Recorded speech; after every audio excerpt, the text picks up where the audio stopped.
Now starting with liquidation process, बेटा पहले हमने किया था इंसॉल्वेंसी बैंक्रप्सी कोड, उसका सेकेंड पार्ट था लिक्विडेशन प्रोसेस। तो कहता है जो सेक्शन 59 है ऑफ इंसॉल्वेंसी बैंक्रप्सी कोड, उसने कहा ओनली अ कॉरपोरेट पर्सन, केवल एक कंपनी जा सकती है वॉलेंट्री मतलब इस वाले लिक्विडेशन प्रोसेस के अंदर खाली कंपनी जा सकती है। इसका मतलब बाकी सारे लोग किस में जाएंगे, आईबीसी एक्ट के अंदर। ओनली अ कॉरपोरेट पर्सन, खाली कंपनी जा सकती है वॉलेंट्री लिक्विडेशन प्रोसेस के अंदर, और वो भी वो कंपनी जिसने कोई डिफ़ॉल्ट ना कमिट कर रखा हो। अब इसने कहा it is imperative to understand, it is important to understand that default का मतलब क्या है। पास्ट हो चाहे एग्जिस्टिंग हो, दोनों डिफ़ॉल्ट आ जाएंगे। इतना आगे लिखा, while analysing the definition of default जो आईबीसी में दी हुई है, नॉन पेमेंट ऑफ डेब्ट व्हेन होल और any part of the instalment of the डेब्ट हैज, मतलब अगर चाहे वो एग्जिस्टिंग डेब्ट, चाहे वो एग्जिस्टिंग डिफ़ॉल्ट हो, चाहे वो पास्ट डिफ़ॉल्ट हो, अगर वो ड्यू हो गई है और आपने पे नहीं करी है, क्योंकि इतने साफ साफ कहा खाली कंपनी आएगी, कंपनी वो जिसने कोई डिफ़ॉल्ट ना कर रखी हो। मतलब एक ऐसी कंपनी जिसका पास्ट का डिफ़ॉल्ट हो वो भी नहीं आ सकती, एक कंपनी जिसका एग्जिस्टिंग डिफ़ॉल्ट हो वो भी नहीं आ सकती। पक्का? तो साफ साफ बोल दिया, डेब्ट अगर ड्यू है और पेबल है और वो आपने पे नहीं किया तो वो डिफ़ॉल्ट माना जाएगा, चाहे वो पास्ट हो चाहे वो एग्जिस्टिंग हो। पक्का? तो बेसिकली हम इसको ये भी कह सकते हैं, मान लीजिए जैसे पास्ट डिफ़ॉल्ट है, पिछले की गलती थी पर वो आपने पे कर दी, वो पे ऑफ हो गई है, तो ठीक है। क्योंकि और अगर अच्छा what you mean by existing default, पता है एग्जिस्टिंग और पास्ट के दो एनालिसिस किए जा सकते हैं। पास्ट डिफ़ॉल्ट का मतलब कि आज तक डिफ़ॉल्ट कंटिन्यू है, तो आप इस सेक्शन में नहीं आ पाओगे। अगर पास्ट डिफ़ॉल्ट आपने सही कर दी है तो इस सेक्शन में आ जाओगे। एग्जिस्टिंग का तो एक ही इंटरप्रिटेशन है, आज डिफ़ॉल्ट है आपने और वो आज तक आउटस्टैंडिंग है। पक्का? तो सिंपल सी बात ये है, अगर डेब्ट ड्यू है और पे नहीं हुआ है, पक्का, तो वो डिफ़ॉल्ट माना जाएगा और इस सेक्शन में खाली वही कंपनी आएगी जिसने कोई डिफ़ॉल्ट नहीं किया है। पक्का? तो जो भी कंपनी लिक्विडेशन प्रोसेस में आ रही है, एक तो उसने कोई डिफ़ॉल्ट ना कर रखा हो, पास्ट था तो अगर पे हो गया तो वो इस सेक्शन में आ जाएगा, पे नहीं हुआ है और एग्जिस्टिंग है तो वो इसमें नहीं आ पाएगा। उसके अलावा कुछ और पॉइंट्स भी, जैसे क्या क्या, additional declaration by the directors को एडिशनल डिक्लेरेशन देनी पड़ेगी कि कंपनी जो वाइंड अप हो रही है किसी के साथ गलत काम करने के लिए नहीं हो रही है, डिफ्रॉड करने के लिए नहीं हो रही है। केवल इंसॉल्वेंसी प्रोफेशनल्स होंगे जो क्राइटेरिया को मीट करते हैं, वही इस एक्ट में लिक्विडेटर वाला काम करेंगे। तो याद कर लेना, ओनली इंसॉल्वेंसी प्रोफेशनल्स जो कि क्वालिफाइड हैं वो यहाँ पे लिक्विडेटर वाला काम करेंगे। थर्ड पॉइंट कट कर देना, पढ़ने की जरूरत नहीं है। Preparation of various report by the liquidator to be preparation of various report by the liquidator as to be submitted to a corporate person, ROC and the मतलब बोर्ड। कहता है बहुत सारी रिपोर्ट लिक्विडेटर को बनानी पड़ेंगी और कॉर्पोरेट पर्सन को सबमिट करनी पड़ेंगी, ROC को करनी पड़ेंगी और इंसॉल्वेंसी बैंक्रप्सी बोर्ड को भी करनी पड़ेगी। Receipt of stake holder claim, अगर कोई स्टेक होल्डर का कोई क्लेम वगैरह है, साफ साफ लिखा, receipt of stake holder claim by the liquidator only in specified form.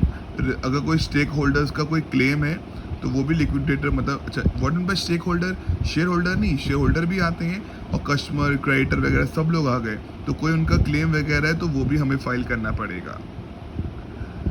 The liquidator shall endeavour to wind up the affairs of the corporate, वो जो लिक्विडेटर है वो पूरी कोशिश करेगा कि विद इन द 12 मंथ, जब भी कमेंसमेंट हुई है लिक्विडेशन की, उसके 12 महीने के अंदर सारा काम वाइंड अप हो जाए।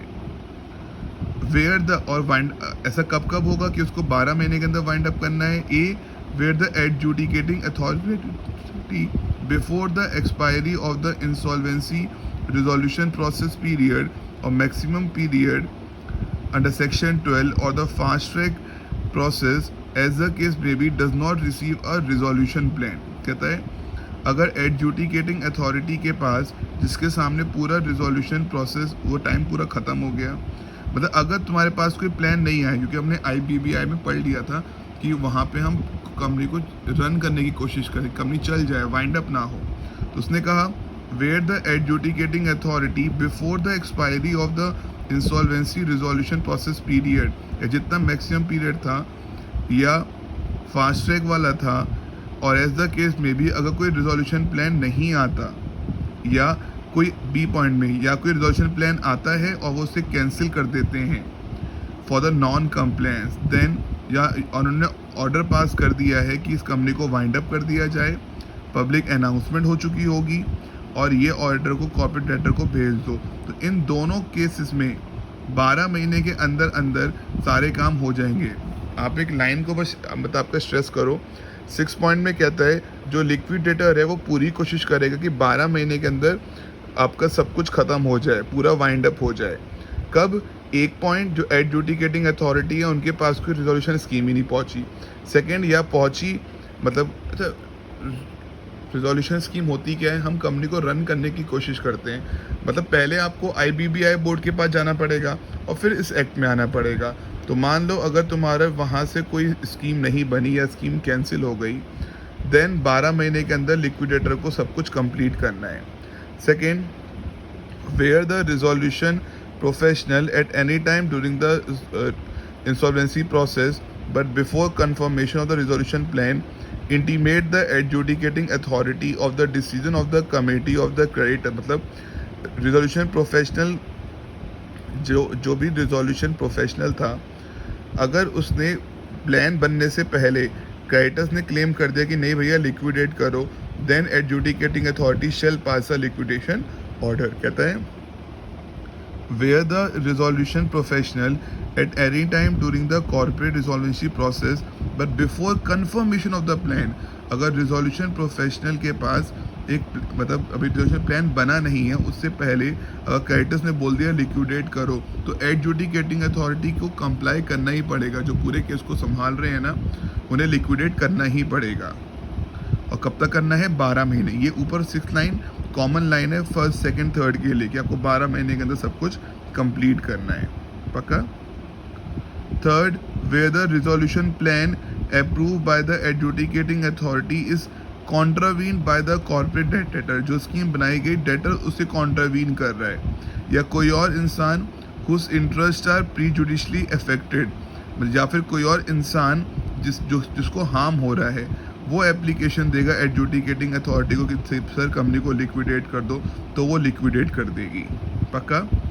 फोर्थ, या कोई application I on receipt of the application under subsection 3, ऊपर वाले पॉइंट के अंदर एडजुडिकेटिंग अथॉरिटी को लगा कि कंपनी ने किसी ऑर्डर का कॉन्ट्रावेंशन किया है, तो वो लिक्विडेशन ऑर्डर पास कर देगा। When a liquidation order has been passed, no suit shall be instituted by or against the, अगर एक बार लिक्विडेशन ऑर्डर के लिए पास हो गया तो खत्म, फिर तो कोई और केस कहीं और शुरू, कोई और लीगल प्रोसीडिंग शुरू नहीं होगी। Provided that a suit or other legal proceeding may be instituted with the prior harm, adjudicating authority से पूछ के कोई और केस शुरू हो जाएगा, otherwise once a liquidation order is pass, तो कोई फर्दर ऑर्डर पास नहीं होगा। कट कर दो, पॉइंट नंबर 6 पढ़ने की जरूरत नहीं है। और जिस दिन लिक्विडेशन का ऑर्डर पास हो गया फिर तो बात ही खत्म, कंपनी खत्म ही होनी है। उस डेट को डीम कर लिया जाएगा कि कंपनी के जितने भी वर्कमैन हैं, ऑफिसर्स हैं, एम्प्लॉई हैं, उन्हें बाहर निकाल, मतलब वो डिस्चार्ज हो गया, उनकी जॉब खत्म हो गई है। हाँ, वो अलग बात है कि वो काम कंटिन्यू कर रहा है ड्यूरिंग द लिक्विडेशन ऑर्डर, तो उनकी जॉब आपका मतलब डिस्चार्ज नहीं मानी जाएगी, अदरवाइज उनकी जॉब डिस्चार्ज मानी जाएगी। अब यहाँ पे लिखा भी है कब कब लिक्विडेशन प्रोसीडिंग शुरू होगी। पहला क्या? इफ़ द एडजुडिकेटिंग अथॉरिटी के पास कोई रिजोल्यूशन प्लान नहीं आया या उन्होंने कैंसिल कर दिया, ये 5 दिया भी हुआ है, ये बस यही तरीके हैं जहाँ पे लिक्विडेशन प्रोसीडिंग शुरू होंगी। पहला क्या था? बिफोर, मतलब रिजोल्यूशन प्रोसेस बनने से पहले ही, मतलब कोई रिजोल्यूशन प्लान बना ही नहीं, बी बना तो हमने कैंसिल कर दिया, सी बनने से पहले क्रेडिटर ने बोल दिया भैया वाइंड अप कर दो, या कंपनी ने कॉन्ट्रावीन कर दिया रिजोल्यूशन प्लान के साथ, या किसी बंदे ने एप्लीकेशन कर दी। तो यही 5 कारण हैं जिससे हम लिक्विडेशन में जाएंगे। प्लीज़ इसे इम्पॉर्टेंट मार्क कर लेना, इसको चार्ट फॉर्म में यहाँ पे दिया हुआ है इस वाले चार्ट में कि कब कब लिक्विडेशन प्रोसीडिंग शुरू होंगी, उससे केवल यही पॉइंट है, पक्का। एक बार फिर कह रहा हूँ, लिक्विडेशन, अच्छा अभी तक की समरी हुई क्या? लिक्विडेशन प्रोसेस केवल एक कंपनी स्टार्ट कर सकती है जिसने कोई डिफ़ॉल्ट ना किया हो। सेकेंडली, एडिशनल डायरेक्टर ही लिख के देंगे हम डिफ्रॉड के लिए ये काम नहीं कर रहे हैं, केवल इंसॉल्वेंसी प्रोफेशनल्स ही अपॉइंट होंगे।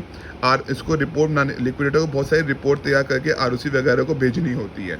अब main cheese, liquidator with in 12 months वो पूरा वॉलेंट जब भी कमेंस हुआ उसके 12 महीने के अंदर सब कुछ एंड कर देगा। पर लिक्विडेशन प्रोसीडिंग कब कब स्टार्ट होंगी? एक,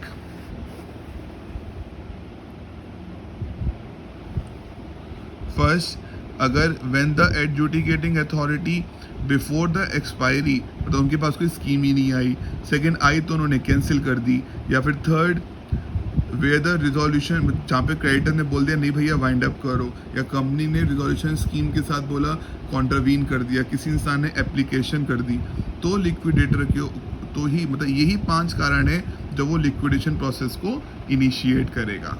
पक्का ये जरूर याद करना, ये चार्ट बहुत इंपॉर्टेंट हो जाएगा। Okay done. अब सारे एसेट्स को बेचा जाएगा उसके, ठीक है।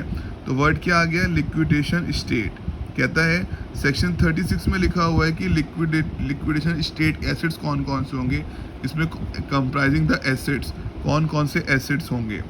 सेक्शन 36 के अंदर लिखा हुआ है asset which are to be excluded, बाकायदा लिखा हुआ है सेंट्रल गवर्नमेंट को पावर दी गई है कि वो एसेट्स को फाइनेंशियल सेक्टर रेगुलेटर से पूछने के बाद कुछ कुछ एसेट्स को आपका एक्सक्लूड भी कर सकती है इन द इंटरेस्ट ऑफ किसी एफिशिएंट फंक्शनिंग हो, मतलब आपकी फाइनेंशियल मार्केट की। कहने का सेंस क्या है? लिक्विडेशन स्टेट का मतलब क्या है कि जब कोई इंसान लिक्विडेट होगा हम पूरे उसके एसेट्स की वैल्यूएशन करेंगे, उस पूरी वैल्यूएशन को बोल दिया लिक्विडेशन स्टेट। साफ साफ इसने बोल दिया लिक्विडेशन स्टेट के अंदर सारे एसेट्स आते हैं। सेक्शन 36 में लिखा हुआ है कौन कौन से एसेट्स आते हैं जिन्हें एक्सक्लूड किया जाएगा। सेंट्रल गवर्नमेंट के पास पावर है कि वो फाइनेंशियल सेक्टर रेगुलेटर से पूछ के कुछ कुछ एसेट्स को एक्सक्लूड कर सकते हैं, जिससे फाइनेंशियल मार्केट की मतलब मोटी मोटी बात सेंट्रल गवर्नमेंट कुछ कुछ एसेट्स को एक्सक्लूड कर सकती है, पर फाइनेंशियल रेगुलेटर से बात करने के बाद जिससे फाइनेंशियल मार्केट को कोई स्यापा ना हो। सेक्शन 36(1) बोलता है for the purpose of liquidation liquidator shall form the state, वो पूरी एक लिस्ट बनाएगा एसेट्स की जो कि लिक्विडेशन स्टेट मानी जाएंगी कॉर्पोरेट डेटर की। 36(2) बोलता है liquidator shall hold the liquidation state as a fiduciary, मतलब वो ट्रस्ट एंड कॉन्फिडेंस, मतलब जो लिक्विडेटर है वो सारे एसेट्स को सही से रखेगा और यूज़ करेगा for the benefit of all the creditors. Liquidator का सबके सारे क्रेडिटर्स 30 दिन के अंदर अंदर जब भी लिक्विडेशन प्रोसेस शुरू हुआ तो सारे क्रेडिटर्स अपने क्लेम फाइल कर सकते हैं, pursuant to which liquidator verify करेगा उनके क्लेम को। लिक्विडेटर में रिक्वायर एनी क्रेडिटर, लिक्विडेटर बोल सकता है किसी भी क्रेडिटर को, कॉर्पोरेट डेटर को और एनी अदर पर्सन कि भाई जरा तुम एविडेंस दिखाओ तुम्हारा कौन सा आउटस्टैंडिंग अमाउंट है, to produce any other document or evidence कि अपना अब सब लोग अपना क्लेम फाइल करेंगे, सर हमारे 40,000 ड्यू हैं, सर हमारे 30,000 ड्यू हैं। तो लिक्विडेटर चाहे तो किसी बंदे को बोल सकता है कि तुम डॉक्यूमेंट दिखाओ कि तुम्हारा कितना ड्यू है। आफ्टर वेरिफिकेशन लिक्विडेटर या तो एडमिट कर लेगा या कैंसिल कर देगा होल और इन पार्ट, और वो जो भी डिसीजन होगा क्रेडिटर को बता देगा या कॉर्पोरेट डेटर को बता देगा विद इन द 7 डेज कि तुम्हारा हमने एक्सेप्ट कर लिया, तुम्हारा एक्सेप्ट नहीं किया, कुछ भी ऐसा। फिर अगर कोई क्रेडिटर एग्रीव्ड है तो वो एडजुडिकेटिंग अथॉरिटी के पास केस कर सकता है अगले 14 डेज के अंदर अंदर। पक्का। Distribution of assets, the proceed from the sale of liquidation, जो भी लिक्विडेशन एसेट्स को बेचने के बाद जो पैसे आए उसको प्रायोरिटी के हिसाब से पे कर दिएगा। जो भी ऑर्डर है, मतलब जो भी आपका मतलब जो ऑर्डर है, जो प्रायोरिटी लिस्ट है, जिस सिक्वेंस में पे होना है उसमें पे हो जाएगा। जब एसेट्स पूरे लिक्विडेट हो जाएंगे एडजुडिकेटर एडजुडिकेटिंग अथॉरिटी को बोलेगा फॉर द डिसोल्यूशन, वो डिसोल्यूशन की बात कर देगा, अब ख़त्म कर दो इसे। एडजुडिकेटिंग अथॉरिटी उस ऑर्डर को पास करके आरओसी को कॉपी 7 दिन के अंदर पकड़ा देगी। पक्का। तो मोटी मोटी बात इस सेक्शन में क्या है, केवल एक कॉर्पोरेट डेटर ही आ सकता है जिसने कोई डिफ़ॉल्ट ना कर रखी हो, डायरेक्टर को एडिशनल डिक्लेरेशन देनी होंगी। इन्होंने 5 केस बोल दिए कि लिक्विडेशन कब कब, इन्हीं 5 केसेस में लिक्विडेशन स्टार्ट हो सकता है। एक तो क्या था इसके अंदर, पहला पॉइंट था क्या, आपने कोई रिजोल्यूशन स्कीम तैयार ही नहीं कर पाए, सेकंड करी पर वो कैंसिल कर दी एडजुडिकेटिंग अथॉरिटी ने, थर्ड स्कीम बनाई पर कंपनी ने कॉन्ट्रावेंशन कर दिया, या कोई इंसान आपका हार्म हो रहा है किसी को। तो 5 कारण है जब ये प्रोसेस शुरू होगा। फिर लिक्विडेटर बोलेगा तुम लोग के क्लेम वगैरह क्या है, वो पूछेगा। क्लेम पूछने के लिए वो आपसे एविडेंस भी मांग सकता है। अगर वो आपको फिर डिसीजन सुना देगा कि उसने आपका क्लेम एक्सेप्ट किया है कि नहीं। अगर आप खुश नहीं हो तो एडजुडिकेटिंग अथॉरिटी को उसके अगेंस्ट केस भी आप कर सकते हो। पक्का? नेक्स्ट, पूरा स्टेप दे रखा है। अ कॉर्पोरेट पर्सन जो अपना को वॉलेंटरी लिक्विडेट करने जा रहा है और जिसने कोई डिफ़ॉल्ट नहीं करी है, क्या क्या प्रोसीजर होगा। स्टेप 1, आपको एक डिक्लेरेशन फाइल करनी है आरओसी को और आईबीबीआई को दैट कंपनी अपने सारे ड्यूज को पे कर पाएगी और डिफ्रॉड करने के लिए नहीं है। इस डिक्लेरेशन के साथ साथ audited financial statement, balance sheet वगैरह लगाई जाएगी और कंपनी के बिजनेस ऑपरेशन पिछले 2 सालों के रिकॉर्ड लगाए जाएंगे। इसको करना फॉर द प्रीवियस 2 ईयर्स, बस यहाँ तक 2 सालों के रिकॉर्ड बनाए जाएंगे फॉर द प्रीवियस 2 ईयर्स तक, बहुत है पॉइंट। सेकेंड, कंपनी को एसआर पास करना होगा विद इन 4 वीक। जब भी डिक्लेरेशन फाइल कर दी 4 हफ्ते के अंदर एसआर पास करना होगा। इफ़ कॉर्पोरेट पर्सन के बहुत सारे डेप्ट्स हैं तो क्रेडिटर्स भी कम से कम 2/3 वाले एग्री करेंगे सब्जेक्ट टू द अप्रूवल। जब क्रेडिटर वगैरह अपनी अप्रूवल दे देंगे तो हम मानेंगे रिजोल्यूशन पास हुआ है। तो एसआर भी पास करना है और क्रेडिटर से अप्रूवल भी पानी है। पब्लिक अनाउंसमेंट भी करना होगा न्यूज़पेपर वगैरह में कि जिसको अपने क्लेम है सेट कर दो। आरओसी को इन्फॉर्म करो। प्रिलिमिनरी रिपोर्ट बनानी है कैपिटल स्ट्रक्चर को लेके। क्लेम को सर्टिफाई किया जाएगा। बैंक अकाउंट खोला जाएगा जहां वॉलेंटरी सारा पैसा जो एसेट को बेच के आएगा, सारा पैसा कहाँ जाएगा, शेड्यूल बैंक के अंदर जाएगा। सारे एसेट्स को बेचेंगे, लाइन बाय लाइन सबको पे ऑफ हम लोग कर देंगे। पक्का? इसे प्रोसेस अच्छे से पढ़ लेना, ये सब कुछ इंपॉर्टेंट है। और बाकायदा लास्ट में लिखा हुआ है कि 12 मंथ्स के अंदर पूरी वॉलेंट्री लिक्विडेशन वाली प्रोसीडिंग्स ख़त्म हो जाएंगी। ओके, लास्ट है वाटरफॉल एग्रीमेंट। वाटरफॉल एग्रीमेंट का मतलब क्या है कि सीक्वेंस में लाइबिलिटीज़ को पे किया जाएगा। ये इन्होंने सीक्वेंस कर, कहता है in spite of anything content, या किसी लॉ में कुछ भी लिखा हो, एसेट्स को बेचने के बाद जो प्रोसीड्स आएंगी, जो पैसा आएगा, उसको इस सीक्वेंस में पे किया जाएगा। पहले इंसॉल्वेंसी रिजोल्यूशन प्रोसेस, लिक्विडेशन, जो भी गवर्नमेंट के खर्चे हैं, ये क्या है, इंसॉल्वेंसी रिजोल्यूशन प्रोसेस कॉस्ट क्या है, जो गवर्नमेंट के खर्चे हैं पहले वो पे होंगे। सेकेंड, वर्कमैन के ड्यूज पे होंगे जो पिछले 2 साल के अंदर के हैं या कोई सिक्योर क्रेडिटर्स के हैं, उन्हें पे किया जाएगा। फिर जितनी भी वेजेस वगैरह हैं, फाइनेंशियल डेब्ट्स को पे किया जाएगा। प्लीज़ ये एच तक आपको पॉइंट है ना, ये प्लीज़ ये पॉइंट बड़े इंपॉर्टेंट है। आप एच तक किसी पॉइंट को भी लीव नहीं कर सकते। इस सीक्वेंस में पे किया जाएगा। पहले क्या, गवर्नमेंट अपने खर्चे पे करती है, लिक्विडेशन कॉस्ट वगैरह, फिर वर्कमैन के पिछले 2 साल के ड्यूज़, फिर सिक्योर्ड क्रेडिटर को पे किया जाएगा। कोई एम्प्लॉयज़ की वेजेस हैं पिछले 1 साल की तो वो पे करी जाएंगी। फिर अनसिक्योर्ड को पे किया जाएगा। फिर जिनकी परी पासू रैंक है, सेंट्रल गवर्नमेंट वगैरह, इन्हें पे किया जाएगा। फिर कोई डेप्ट वगैरह है, फिर प्रेफरेंस और फिर इक्विटी को। पक्का? Any contractual agreement between recipient, अगर ऊपर इन्होंने कोई भी कॉन्ट्रेक्चुअल एग्रीमेंट किया है, अगर उससे ऑर्डर टूटेगा उसको डिसरिगार्ड करेगा। मतलब गवर्नमेंट ने बोल दिया यही ऑर्डर सेट होगा, भले ही पहले आपने कोई भी इसके अगेंस्ट एग्रीमेंट क्यों ना सेट कर लिया कि लिक्विडेशन के टाइम ऐसे ऐसे पे होगा, वो माननीय नहीं होगा। गवर्नमेंट ने ये जो आपका सीक्वेंस सेट किया, इस सीक्वेंस में लायबिलिटी पे ऑफ होंगी। फीस पेबल टू लिक्विडेटर, जब भी एसेट्स के पैसे आएंगे तो लिक्विडेटर की फीस अपने आप ही कटती रहेगी। ओके, वंस द एसेट, जब सारे एसेट बिक जाएंगे तो और कोई ऑप्शन नहीं है, हम क्या करेंगे, डिसोल्यूशन ऑर्डर पास कर देंगे, बात ख़त्म। जब डिसोल्यूशन हो जाएगा तो कंपनी भी ख़त्म हो जाएगी। पक्का? डन। तो बेसिकली इस पूरे लिक्विडेशन प्रोसेस में क्या था यार, लिक्विडेशन का मतलब क्या है, केवल एक कॉर्पोरेट डेटर, बाकी सब लोगों को इंसॉल्वेंसी में जाना पड़ेगा। केवल एक कॉर्पोरेट डेटर ही इसके आ सकता हो, वही कॉर्पोरेट डेटर जिसने आज तक कोई डिफ़ॉल्ट ना करी हो, उसके अलावा कोई और इंसान इसके अंदर नहीं आ सकता। पक्का? फिर वही 5 केसेस में लिक्विडेशन प्रोसीडिंग शुरू होंगी। या तो आपने रिजोल्यूशन प्लान नहीं बना पाए, बनाया तो वो कैंसिल हो गया, या थर्ड कंपनी ने कॉन्ट्रवेंशन किया, या किसी इंसान एग्रीव्ड है, ऐसे करके 5 पॉइंट्स हैं। उन 5 जगहों पे ऐसा होगा। फिर क्लेम आएगा, फिर वाटरफॉल, इस सीक्वेंस में लायबिलिटीज़ को पे ऑफ करना है। इस सीक्वेंस को आप तोड़ नहीं सकते। वाटरफॉल एग्रीमेंट बड़ा इंपॉर्टेंट है कि इन 5 केसेस में लिक्विडेशन प्रोसीडिंग शुरू होंगी, ये बड़ा इंपॉर्टेंट है यार। Okay, done. तो यहाँ हमारा लिक्विडेशन प्रोसेस ख़त्म होता है। अब वाइंडिंग अब शुरू करता हूँ जो हमने कंपनी लॉ के अंदर ही पढ़ा हुआ है। ओके।